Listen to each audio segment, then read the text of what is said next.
I forgot my laptop password, so I clicked reset.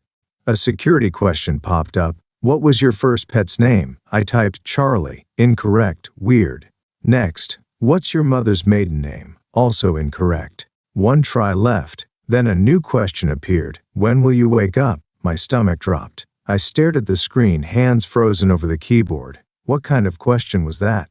I hesitated, then typed, "What do you mean?" The screen flickered. Then white text appeared. You've been asleep for 7 years. This is your mind's way of trying to wake up. I pushed back from my desk, heart racing. My room felt off. The air felt heavier, like something was watching me. The walls seemed to shift just slightly. I turned back to the screen. A new message appeared. They know you're aware now. Wake up now. My vision blurred. A low hum filled the air. My fingers twitched, but I couldn't move. The screen flashed one final word. Run. I step into the bathroom, rubbing my tired eyes. The mirror stares back, same as always. But as I reach for my toothbrush, something feels off. I move my hand. My reflection follows almost. A split-second delay. I blink. My reflection blinks too late. I lean in, my breath fogging the glass. Maybe I'm imagining things. I wave. The reflection waves back. With the wrong hand. My stomach twists. I lift my arm, but before I do, my reflection lifts hers first. I freeze. No, that's not possible. A chill runs down my spine. Slowly, I force myself to smile. My reflection smiles wider, too wide, teeth stretching, lips curling up to its eyes. Then it tilts its head, and keeps tilting, further, until I hear a sickening crack. I stumble back, my breath shaky. The light flickers. When it turns back on, my reflection is gone. The mirror is empty. But behind me, in the glass of the shower door, I see it, grinning. I wake up in a sterile white room, my head pounding. Where am I? A nurse walks in. You were in an accident. Do you remember anything? I shake my head. No. The last thing I recall, headlights. That's it. I reach for the mirror beside the bed, hoping to see something familiar. But the face staring back isn't mine. I blink, trying to focus, but the man in the mirror, he looks wrong. I raise my hand to touch my face, and the man in the mirror raises his hand first. Perfectly in sync. I try again, slowly, but he's always a step ahead, always mimicking me. Who am I? I ask the nurse, panic rising in my chest. Oh, you're Mr. Hayes, she says gently. But that man in the mirror, he's not me. I look into his eyes, my own eyes, and the reflection smiles. But I didn't.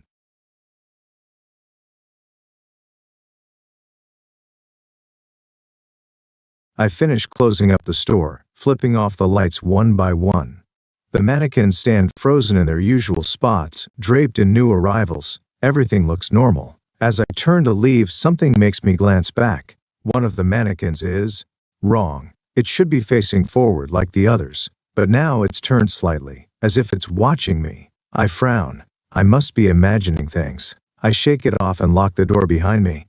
The next night it's worse. The mannequin is no longer by the display window, it's closer. I check the security cameras, my hand shaking. The footage shows nothing moving, yet every morning, the mannequin is somewhere new. One night, I decide to test it. I place it in the back room, lock the door and check twice before leaving. When I return in the morning, it's back in the display. But this time, its hand is raised, fingers curled like it's beckoning me closer. And when I step back, my shoe crunches something on the floor. A single plastic footprint leading toward me. I step into the elevator, hitting the button for the lobby. The doors start to close. Then a voice calls out, "Hold the door." I press the button to stop it.